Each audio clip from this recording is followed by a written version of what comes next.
So it's important now more than ever that we raise awareness about mental health needs, and especially with you guys, our parents and caregivers at home, who may see signs first before the teachers do in the schools. And we're also going to raise awareness with our teachers and staff, as we do every year as well. But raising awareness for our students and for our families in our community just helps expand our knowledge, helps break down the stigma and the barriers often associated with mental health. But it's critical that we recognize those warning signs so that we can access resources quickly, and most importantly, help our children and our youth know how to utilize the resources available and the support available in our schools at the building level, but also in our community. So I'm so thankful that we have these academies now for our parents and later on for our students and educators. And thank you guys all for tuning in tonight.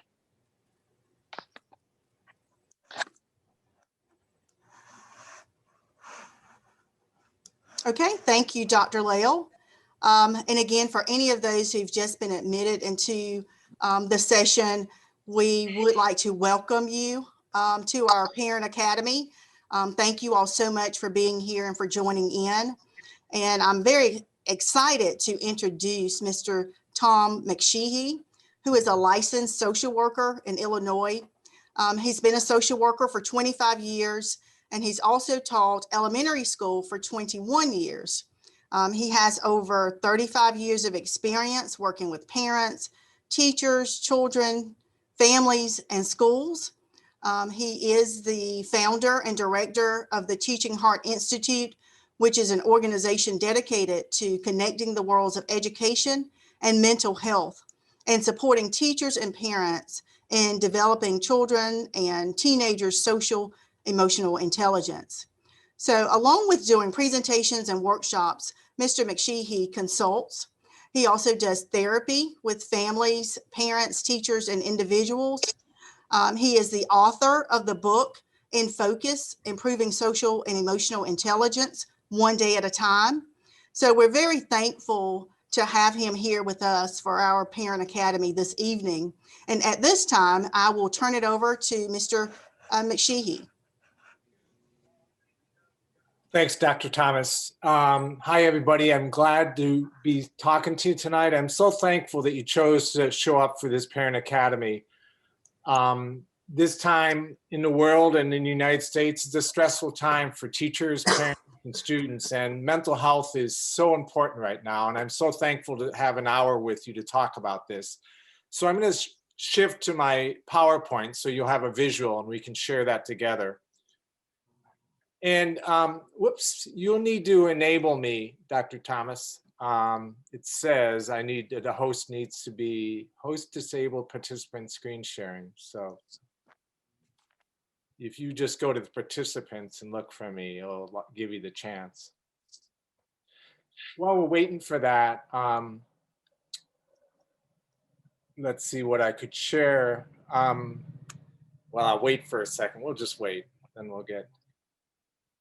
One thing you could do is just kind of, we all could take a deep breath. I know you're probably coming from maybe a day of stress in some way being a parent. You might just, breathing is one of the quickest and easiest ways to calm the brain and the nervous system.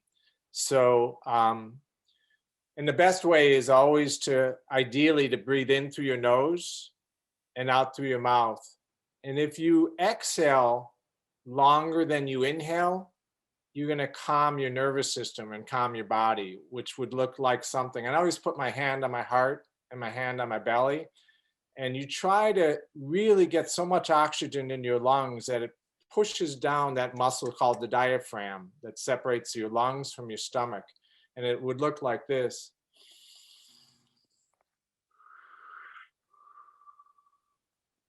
And so you exhale a little bit longer.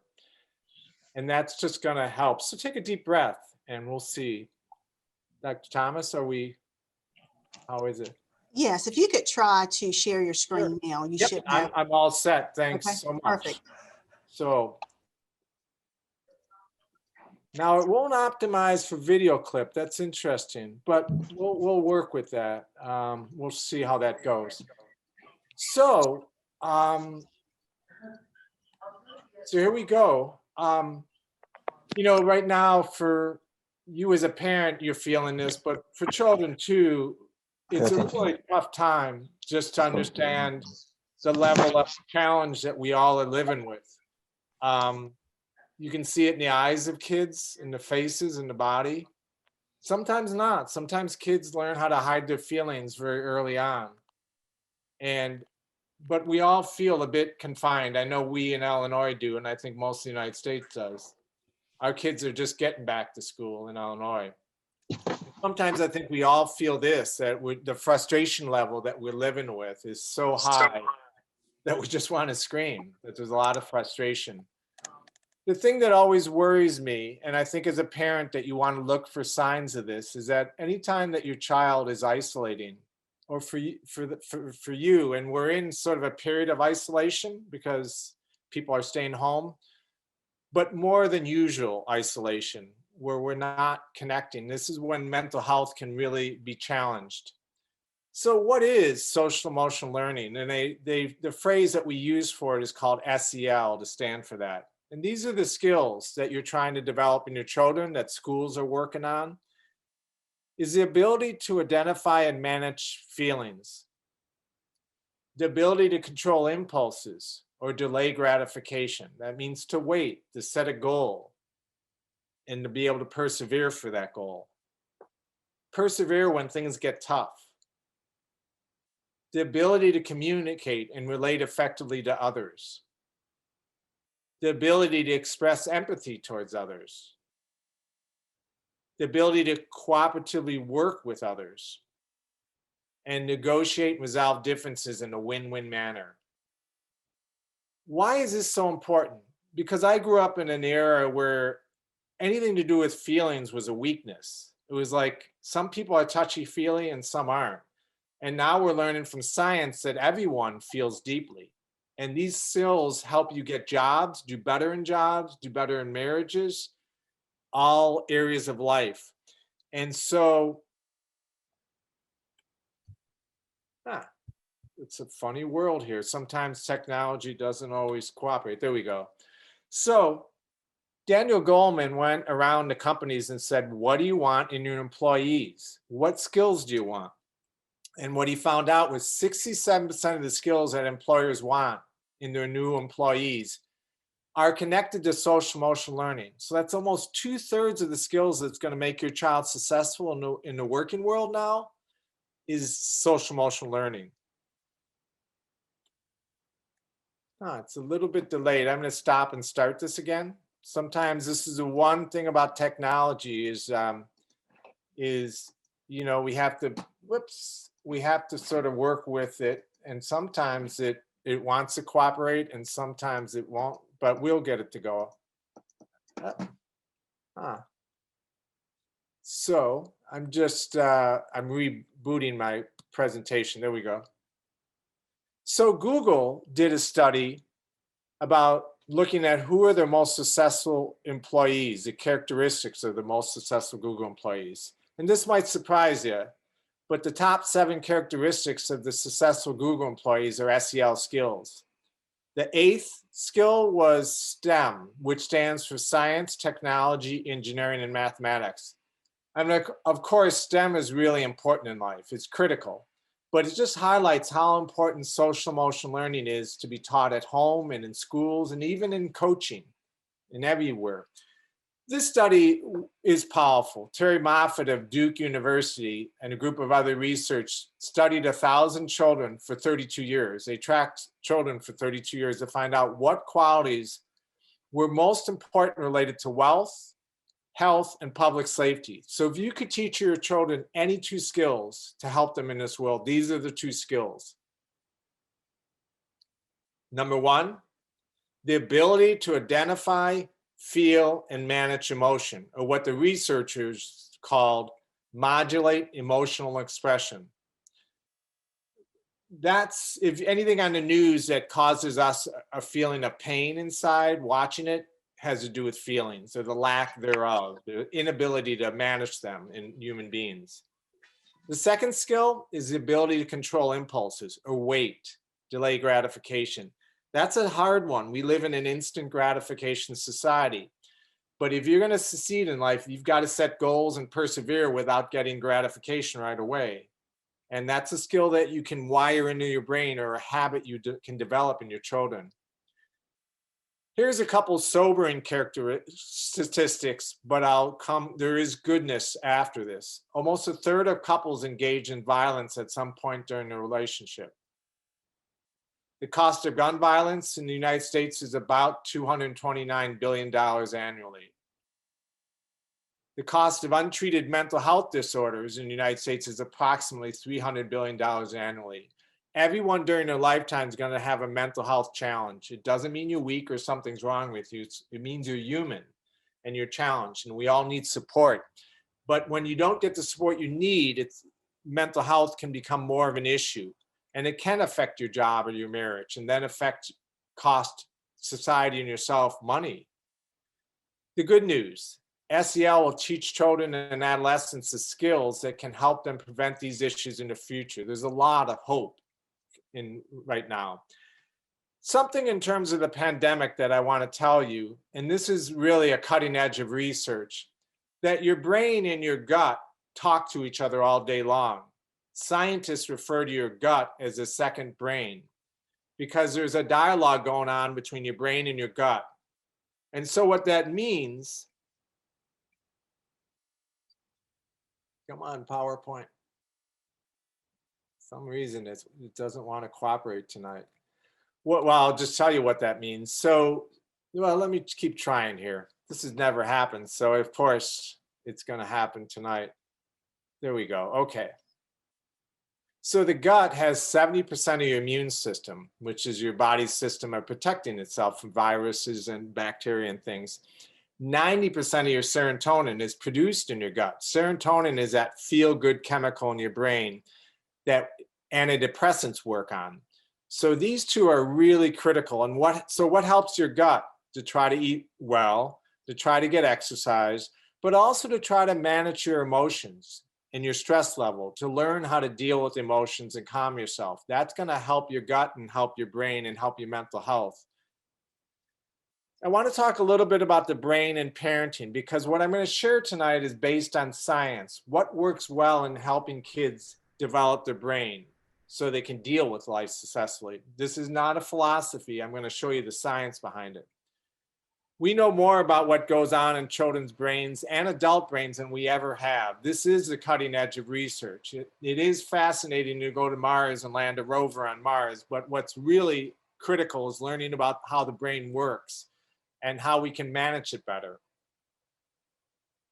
So this is the development of your child's brain. At birth, the brainstem was online, and the official name is reptilian brain. That's our survival center. On a physical level, do we feel safe physically? Young children refer to it that I work with the lizard brain. The other part of the brain that's online at birth is the limbic system, or emotional center. So babies are feeling emotions, and then the limbic finishes developing around 3 years old. And then the part of the brain that we're working on, that every moment you take to work with your child, to listen to their feelings, or coach them on how to comfort themselves, you're working on the frontal cortex, right behind your front eyes. That's where we reflect on emotions and decide how we're going to deal with them.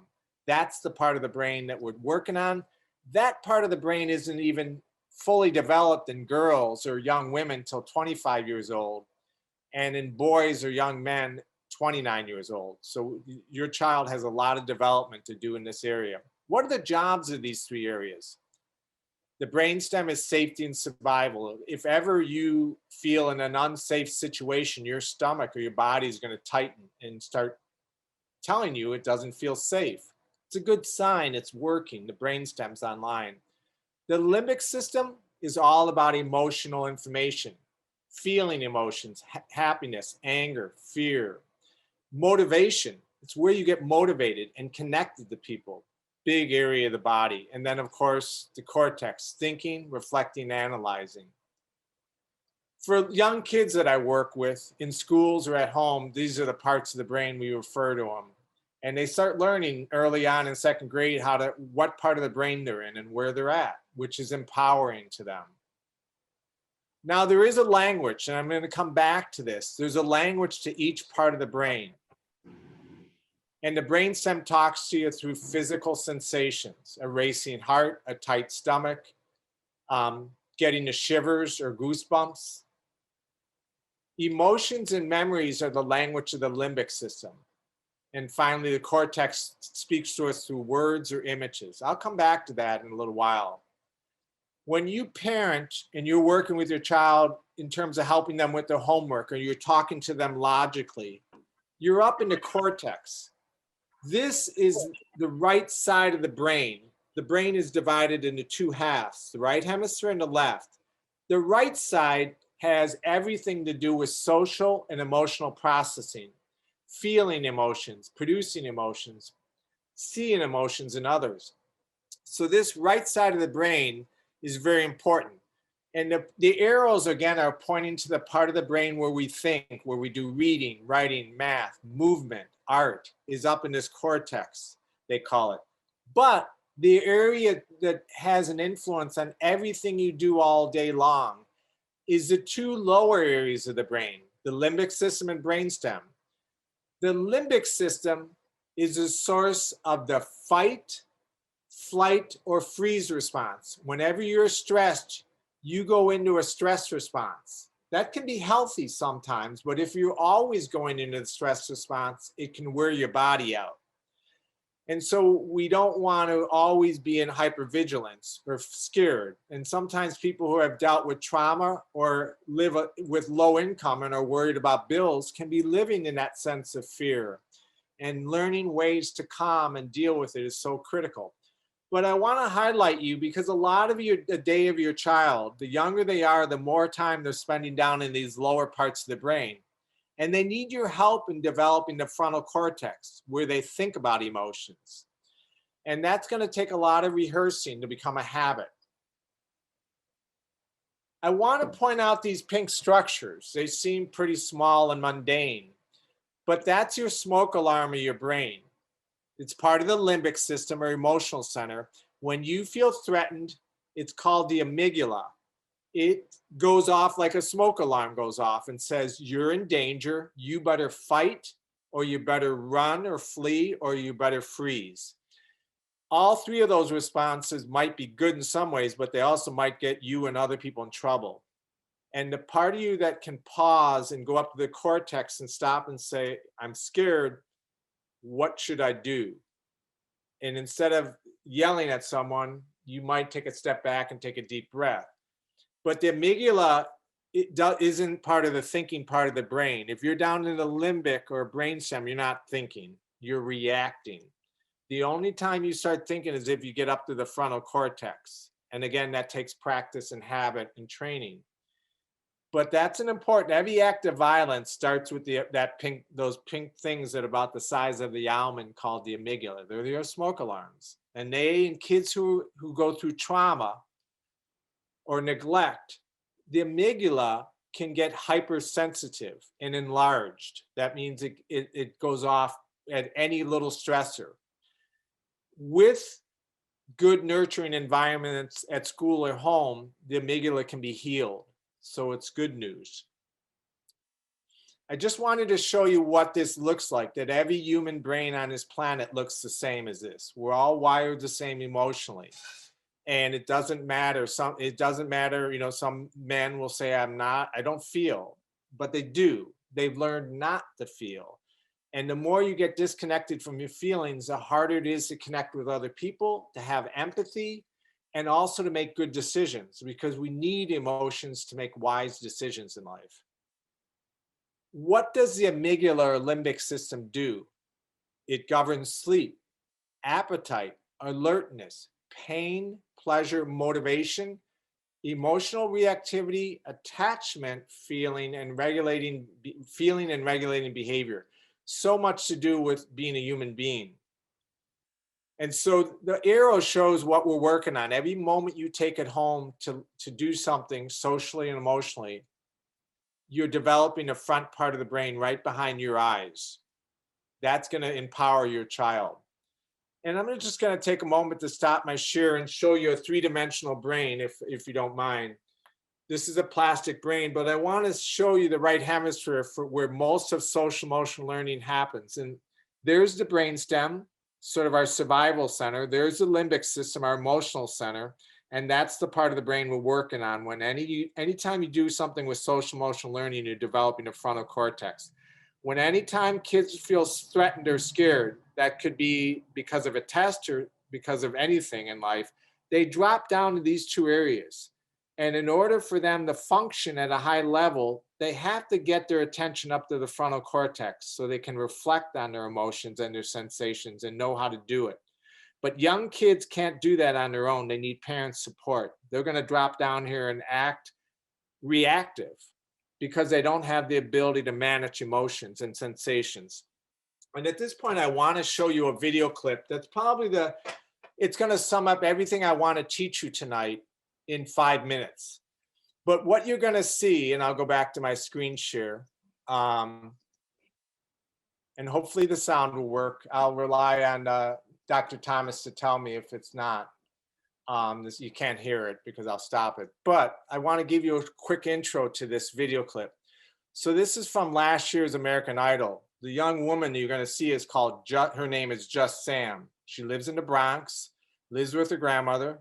Her mom left her, so she's had it lost. She sings on the trains. She's a great singer. She goes on the trains, what we call L's in Chicago, the subway trains, and sings. She comes on American Idol, and like any human being, like any of us, she gets scared. And when she gets scared, you're going to watch her drop down to her emotional center, her limbic system, where she feels emotion, and she drops down to her brainstem, her physical survival, but she can't get up to her cortex up here where her music talent lies. So she can't perform and shine brightly and show the judges her gift of singing. Something happens, because most times in life you're going to be pushed aside for a job interview or in school, or if you're an athlete or whatever you do in life. If you drop down to those lower areas and you can't shine and get up to the cortex, you might not be able to do what you want to do. Well, Lionel Richie comes around and sees that this young woman is very scared, and he tries to make her feel safe emotionally, and it works wonders. And I'll show you the clip. But watch what happens to her, and watch what happens with good emotional connection to her in her brain. I'm going to go back to my screen share of my PowerPoint, and there it is. We'll try to get there. This is always a little funny, this PowerPoint. There we go.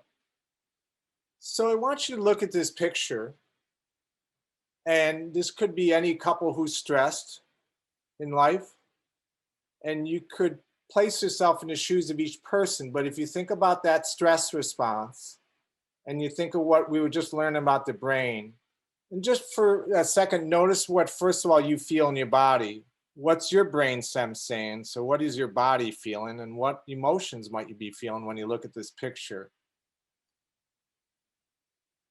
And again, I'll remind you, where are they in the three main areas of the brain, socially, emotionally? Where are they? And if you think about it, all three of them are down here in that part that's not thinking, but just feeling and reacting. And the part that's so needed right now is the frontal cortex, right? Because the man, he's leaning in with fist. So he's in that stress response of fight. The woman almost looks like she's in the freeze response, and the young girl looks like she's in the freeze response. So they're all in the stress response. And the only thing that's going to get them out of this in a safe way is to get up to the frontal cortex. Just take a step back when you're feeling angry and take a breath. I want to talk about connection really the rest of the night. It's the most important thing that you can do for your child. When I reflect on any moments from my childhood that meant anything to me, that it was when an adult took the time to listen to me and really wanted to know what I was feeling. Those are what mean the most to me at my age. It wasn't presents I received. It wasn't becoming an all-star in hockey or football or anything. It doesn't mean much to me. But the little acts of kindness, that people do, like the thing that Lionel Richie did, making contact, that means the world to me. The tough part for parents these days is this. We learn how to feel and not feel from our parents, teachers, and coaches. We learn how to self-soothe in healthy ways or unhealthy ways from our parents, teachers, and coaches. Building your child's social emotional intelligence by connecting deeply. What's tough for parents is we're learning all this new stuff about how to connect with kids and the importance of it, but we didn't get this as kids, this kind of training or support or knowledge. But the most important time, one of the most important times for starting off with social emotional intelligence is the first year and a half of life. So for any new parents or parents that are about to become parents, again, I encourage you that this time of connection with that child is so important to developing social emotional intelligence. So much of our days are spent this way with kids. They're searching for connection, but with phones. And we'll be talking in 2 weeks about phones and gaming related to emotion. But for tonight, parents are stressed. I mean, it's an overwhelming job to deal with everything, especially during the pandemic. And often, I know as a child, my parents did a good job and they did the best they could. They didn't have the information that I have now about the brain. And often some of the ways they were taught to be parents wasn't healthiest for mental health, but they were doing the best that they could. I often felt lonely. I felt a lot like this kid that nobody understood me emotionally, because emotions, again, were seen as a weakness in my day. And these days, parents come from homes where they didn't get connected to or taught these skills, and now they're trying to figure out how to connect with your child or a teenager who is much more connected to their device. And it's not easy, but we can learn to connect better because it's wired in our brain to connect. And if you look at this young child, or if you put yourself in her shoes, and imagine you're her, what would you want an adult to say or do in this moment? And to me, if you look at her eyes, she looks sad. Maybe you perceive something else and that would be fine too. It doesn't really matter. But what would you want if you were her, an adult, to say to you? Or how would you like them to treat you? And now go back and step out of being her and be yourself as a parent. And what I want to say is when we're feeling big sensations and big emotions, there's sort of like 3 things to do to try to make this easy. Feel, comfort, do, or FCD. And what I mean by that is the first thing you want to do, which is the thing that we kind of skirt away from, is feeling, trying to help a young child to learn how to sit and be with sadness or anger or hurt or fear. Often, if we don't teach them how to feel them and tolerate them, they often, when they get older, will want to do something to sedate themselves or avoid emotions. And we want them to learn how to embrace them and feel at ease, or at least feel that they can handle them. So when you go to a child and they're feeling a big emotion, and if you have time to be with them, if you don't, just tell them, this is a hard time for me. I can talk to you tonight or another time, but you can't always be there. But if you can, then try to sink in and just try to understand what they're feeling and try to feel that them yourself. You know, if it's sadness, so try to sink in and be with them in their sadness. If you go in with the intention to fix them, which you might, out of the goodness of your heart, you might say, I want to take away that sadness because it's hard to see my child sad. I understand, but again, you got to think of, you're trying to make your child, help your child learn how to feel deeply and manage that feeling and soothe themselves.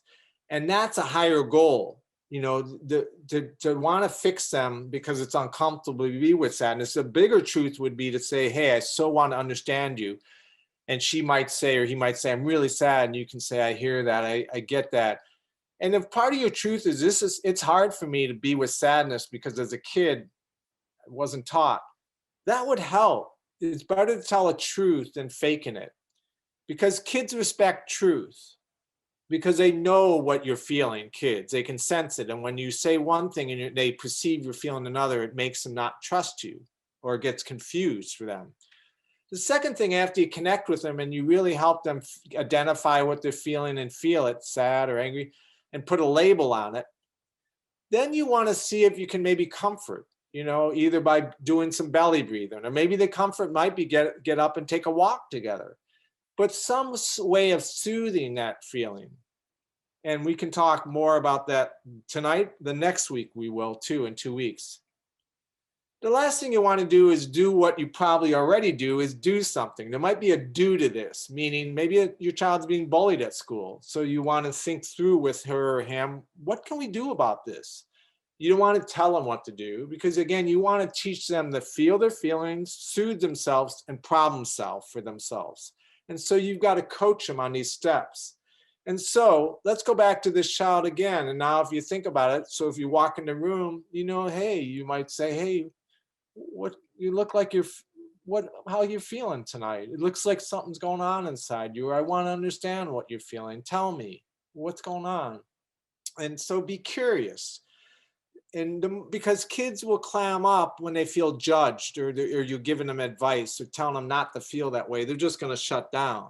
But if you get curious and open and really want to connect, or at least tell the truth about it, I'm going to be with you, but it's not easy because I'm not good at feeling.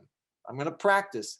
That's more authentic for a kid, because maybe they're having trouble feeling, because everywhere they go in society, the people tell them to shake it off and get tough and quit feeling. And that's not going to help mental health. I would say, of all things, this is one of my more powerful pictures. They say a picture can be worth 1,000 words. It is, because this mom or guardian is doing so many things that it's going to build mental health and social emotional intelligence. First of all, she's down on the child's level, right? She's making eye contact. And it really looks like she's just being with her child. It doesn't look like she's leaning in to necessarily say something or do something. And sometimes touch is appropriate, sometimes it's not. When a child's really angry, sometimes they don't want to be touched. And that's something to always ask. But in this case, it looks very appropriate, because this child she looks scared and a little confused, but there's a sense of deep connection with eyes, and that's profound. I mean, we're wired inside our brains to connect this way. We're not always taught this as children, and sometimes it's uncomfortable as adults, but this is what we yearn for, is for people to be there and just hear us and understand and get us. And sometimes that's enough right there. Sometimes when kids just they get understood, that solves the upset, and there's nothing to do. If you look at this young child, just think, what do you think she's feeling? Happy or sad, angry or hurt, scared or love? And if you're going to go talk to her, what might you say? And if you're not sure, put yourself in her shoes. What would you want an adult to say to you if you're scared? And again, let's go back to this sort of step by step. First thing you want to do is kind of try to understand what she's feeling and label it, name it. And then if she can identify it, tune into what you're feeling, because you might pick up what she's feeling, because emotions are just energy and information. And then after you identify and feel it with her, and maybe empathize, like, yeah, it's hard to feel scared, isn't it? But it's really normal. I'm going to take a deep breath with you right now and breathe into the fear. And then the comfort might come from the connection, and maybe doing a belly breathing, or maybe taking a walk, or the bunch of different things we'll go over. And then the final thing is, maybe there is a do with the fear. Maybe she wants to take action. Maybe she's scared to get up in front of the class, and maybe rehearsing at home will help her. But you don't want to neglect step 1 and step 2. Often parents go right to the do. They give advice and they start coaching a child before they really are coaching them on how to feel. So again, this source of comfort, identifying feelings and comforting, is wiring, is literally developing habits in your child's brain of them being able to do this for themselves later in life. And this ability to want to understand your child will help avoid so many meltdowns. If they're having a meltdown, to try to really understand what that meltdown is about. There's always emotions underneath the meltdown, and maybe it's overwhelm. So much emotion, so many sensations. I want to give you a little coaching about anger. Anger's got a bad reputation. It's a good emotion, I rarely see people use the energy of emotion well. Martin Luther King used it well. A lot of people use it well. A lot of people don't use it well. We all get frustrated. We all get angry. It's a healthy emotion when it's well used. Underneath anger is always hurt. If you show me a child who's deeply angry, they're deeply hurt underneath the anger. And underneath the anger is fear, always fear. And if you can get, sometimes we use anger as a protection. We keep people backed off by anger, and that's okay. It's healthy in some way, but to really heal, we've got to get to that hurt and the fear. Just a quick review, because I'll build on this in 2 weeks. Feelings come, sensations come from the brainstem, emotions from the limbic system. Whenever you're stressed or your child's stressed, you're down in these 2 parts of the brain and you're not thinking. Every time you work on something related to social emotional learning or connecting with your child around emotions and soothing, you're working on the frontal cortex. And that's the part we want. That's where we think. So I'm going to skip ahead real quickly. Boom, sensations. And now you know the brain is wired. You don't have a child who's weak. I want to take a mindful reflection on just this. Whoops, sorry. These are the 6 primary emotions, and I'll be sending these to Dr. Thomas and somehow hopefully get them to you, or you can go, or I can send them to you through a newsletter. But these would be great to print and put somewhere. They go, all emotions are healthy, all are good. They're just information and energy. They're guiding you. They get a bad reputation because we're taught, but happiness and sadness go hand in hand. But for this moment, just think about how your family or your parents responded to your emotions. When you were happy, how did they respond? When you were sad? When you were scared? When you felt love? When you were angry? When you felt hurt? How did they respond? Because the more you can be curious about what goes on inside you as a parent, the more powerful you are going to be in terms of guiding your child socially and emotionally. So you're going to be learning and growing with your child. All of us who are adults didn't necessarily get training in social emotional learning in schools or at home. We got some parts of it from our parents, but we didn't get all of it, and things have changed because, again, as a child, emotion was seen as a weakness. Now the brain and research is showing us it's a strength. The more you can honor emotion, the stronger and healthier you be. The more you can self-reflect all day long, not do more, but take moments of paying attention to yourself. When you're really triggered and really feeling a strong emotion, to take a step back and be curious why. Or later at night when you have a few breathing moments, and maybe even journal for 2 minutes about your strong feeling, because often the more wisdom, the more reflection you do, the wiser you're going to get about managing what goes on inside you.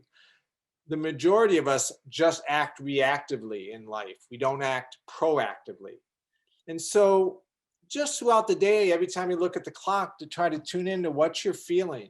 I know I didn't start till I got into therapy. I didn't know what I felt. And I started trying to learn how to identify my feelings, which gave me much more influence and made me a better teacher and a better human being. Here's a really powerful mindful moment you can make throughout the day. I'm going to go back to these 3 languages: sensations, emotions, and images. So this is Jeffrey Canada, from a man from Harlem, does amazing work in the Harlem Children's Zone. But your child looks at you like this often. They're watching how you deal with stress, how you deal with emotion. And again, you don't have to be perfect. As a teacher or a parent, all you need to be is real and authentic. And if you're feeling stressed and overwhelmed, to say that and to try to say, hey, I'm not sure how I'm going to calm down, but I'm going to learn some new ways. Just being real and then apologizing if you're making mistakes, of course. But in any one moment of stress, to take a pause every time you look at the clock during the day and just say, what's my body feeling? Like for me right now, just do it right now. My stomach always gets a little tight when I'm making a presentation. What emotions are you feeling? And if you're not sure, guess. Maybe it's, and sometimes you don't know what you're feeling, and that's okay too. but you will have heightened emotions at certain parts of the day, and usually under stress. And then do some self-care, which might look like belly breathing or shaking your arms or legs or taking a walk around the block, but something to move the energy or calm your body. It might sound like this. You might look at the clock and say, oh, we only have 10 minutes before school starts, and notice my heart's racing. That's your body sensations. And I'm feeling scared, emotions. I'm going to take some deep breaths. That little mindful moment, if you voice it out loud and you start practicing with your child, it helps all of you start paying attention to your bodies, to what they're feeling, to the emotions, and doing some self-care. And we'll be learning more about relaxation next week. I want to share a quick thing. We have about 12 minutes left. This is my dad. I went through a tough thing at 13. My dad died, and he was diagnosed with leukemia October 15th, and he died December 15th, 2 months later. And to a 13-year-old, it was a shock.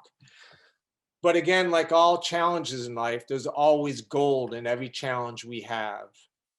And if we're willing to go into the pain of any challenge or any upset in our life, there's gold that we can use in our lives. And for me, my dad not saying goodbye to me and leaving so quickly was enormously painful. But I probably wouldn't be sitting in front of you.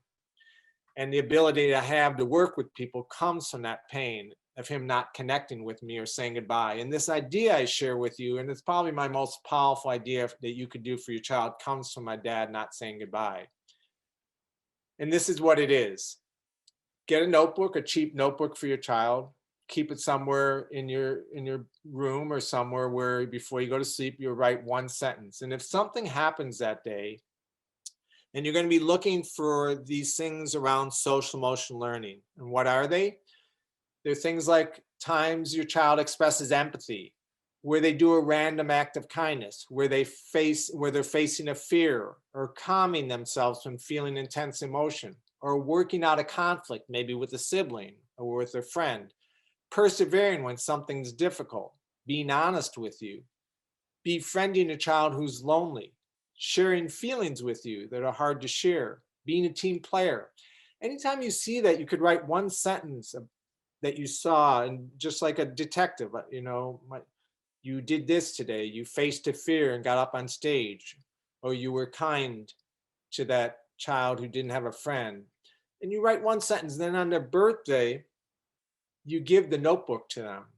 So they have a year-long recording of all the ways they showed up in life, and in some ways shared their goodness, their kindness, their social emotional learning with other people. And when they have those doubts, which we all do, especially children, the brain tends to go back to the negative because it helped us survive, the human species. But we have to direct it towards our positive. And this notebook could be, they could read it over and over again of a year of strength that they showed. And if you really wanted to make it special, record your voice reading those out loud. To me, I'd give a lot of money to have my dad, a year-long entries of my dad and what he saw, the times I shined or showed up in life during difficult times. That would be huge. I want to just talk a minute or two about reading. I'll get into this, and I'll continue in 2 weeks with talking more about emotions, how to calm them, and how to deal with the world of phones and gaming. So you can somewhat maybe even use gaming to build social emotional learning, and then also set limits, because the world of technology will take you away from connection unless you use it well. But reading is a powerful way. And if you don't read out loud to your children, but you feel like you could, I'd encourage you to. Some parents, it's hard. A lot of kids, or you don't have the time. But if you listen, some parents listen to their child read out loud while they're fixing dinner. It's a powerful way to teach social emotional learning skills. Again, you've got to have somewhere posted these 6 feelings, because you've got to start learning to identify them with your child. But what you can do while you're reading with your child is go back to those 3 languages of the brain. During an exciting part of the book, just to pause and say, let's just notice what our body's feeling and what we're feeling emotional. Let's take a deep breath. Again, you're teaching them to self-reflect, which is the most important social emotional learning skill, to self-reflect. What you might ask while you're reading with them or while they're reading out loud to you, to stop and say, what do you think the character's feeling right now? And why do you think that? How would you feel in that situation and why? And how are you feeling about what's happening in their story and why? Those are just questions. You don't want to ask them all of the time, but it's just to stop and tune into this sense of feeling. And literature is such a powerful way because kids are somewhat removed. It's not as personal about them. It's about characters. So it's a nice way to sort of make it more safe. I'm going to skip down. What I'm skipping, I'm going to come back to next week. But for those who might not be joining us the second time, I want to go over a couple resources really quickly. I mean, there, of course, is my curriculum, but my book In Focus book goes hand in hand with schools. So you got to use them together, but it's a resource that's available. These are really powerful as a standalone book. Anything by Daniel Siegel, and I'll show you covers in a second. I'm going to show you, actually, I'm going to jump through these and just show you covers. Daniel Siegel, he's a doctor, psychiatrist. The whole brain child workbook. It so goes in hand with the brain and attachment and connection. He has a no drama discipline. Again, Daniel Siegel. Again, Daniel Siegel for teenagers, Brainstorm on the brain and connecting with the teenage brain. If you want to grow yourself, which is the most powerful way to teach SEL, is you being curious about yourself and growing, he has a book for you to look inward. I went through trauma as a kid that had a profound effect on my life. I wish I had gotten support as a young kid. This is Peter Levine, called Trauma Proofing Your Kids. It's a nice user-friendly book, Dr. Peter Levine. 1 out of 5 kids are highly sensitive. It's not a weakness, it's an intelligence. They feel deeply. And often they're mislabeled and they're often medicated. These are kids who often have meltdowns. There's nothing wrong with them. They just need extra support in learning who they are, being an extra sensitive human being. This is a great book, The Highly Sensitive Child. And finally, if you're a foster parent, good for you. First of all, it's a tough job, but an important job. Because again, that first year of life is so important. And sometimes you're going to have to do healing and repatterning in the brain. But this book is for foster parents, The Connected Child. And this last one, if you've been through trauma with your child, I love Heather Forbes. She talks again about the brain, makes everything scientific in a simple way so you understand it and gives you things to do. And this is just my books that you can look up. I want to end with Dr. Mandela, or not Dr. Mandela, Nelson Mandela, who's one of my heroes. But this might be a tough time for you in your life. I know it is for a lot of people, that they feel a bit like a prison. Nelson Mandela spent 27 years in jail in South Africa for speaking out against the apartheid, which separated blacks and whites. When he got out of jail, he talked to Oprah Winfrey and said that was an important time in his life, that it forced him to go inward and grow and change as a man. And when he came out, he became president of South Africa. And because of his empathy and ability to connect with people, he broke down the apartheid. And he's a great example of using this tough time to grow with your child at home. I'm going to just stop right now and just check in and see, Dr. Thomas, if there's any questions, or maybe to take a question or two at this time. We will be meeting in 2 more weeks for those that can. And we'll be talking on emotions, soothing them, techniques for that, and then gaming and cell phones, and talking about that. And other simple techniques you can do at home. I didn't get to writing, which is a powerful technique, and a few other techniques on connection. But Dr. Thomas, is there any questions on the chat line, or anything that you might see or want to ask? We actually, there are not any questions in the chat. There are comments, positive comments. So, but we do not have any questions at this time. Well, I might just say a few things in ending then. Is one thing I would hope that you do is, first of all, I thank you for showing up. I'm sort of going to put myself back into my young kid side and imagine what it's like to be a kid. And imagine you as a parent showing up for this workshop where you want to get coaching. And I applaud you for wanting to get coaching. And I applaud Dr. Thomas and Lawrence County School District for wanting to support mental health, because hands down, it's the number one thing you can do for your child is work on mental health. And it's not easy because, again, most of us weren't coached in this area. And so you're doing on-the-job training. I applaud you for showing up. I encourage you to be gentle on yourself, because we can be hard on ourselves as a parent and criticize ourselves. I'd be really gentle, because you're trying to grow with your child, and dealing with emotions is not easy. It takes practice and it takes support. I have never seen anyone heal alone. Most of our wounds are done in relationship, and they need to be healed in relationship, or with good friends, or with a counselor or a social worker or whoever.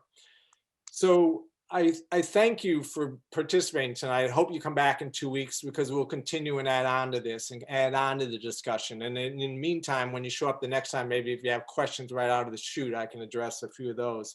But I'm glad you showed up, and I'd be curious. In the books, I can get the title of the books to you, and maybe this recording can come to you through Dr. Thomas, so you can take down the books, because any of those ones, I would strongly encourage you, if you're drawn to one of them, buy it, because it can be a nice tool to support you at home. So I think that's probably might be where I'll end. And I'm just thankful you're curious and you're starting this. And I hope to see you in 2 weeks. I'll be back in 2 weeks. Okay, thank you so much, Mr. Mashihi. We really appreciate you joining us and sharing this very informative and meaningful presentation. I know that it was very helpful for me as an educator and as a parent. So thank you so much for joining us this evening. And parents, I'm so very grateful that you all joined us as well. This particular presentation will be available, so we'll make sure that you have access to this. It will be on our website. And we will also look up and see if we can send it out as well. But I truly hope that this presentation was helpful, and we will continue to focus on strengthening the mental health of our children in our community. So please spread the word. We will have another Parent Academy session next week. Mr. Mashihi will not be the presenter for the one next week, but he will be back for the following week. So I hope you all will join us for the next sessions of our Parent Academy. And again, thank you all so much for being here and for taking the time. And again, I hope it was very meaningful and informative for you. Thank you so much. Good night, everybody. Bye, Dr. Thomas.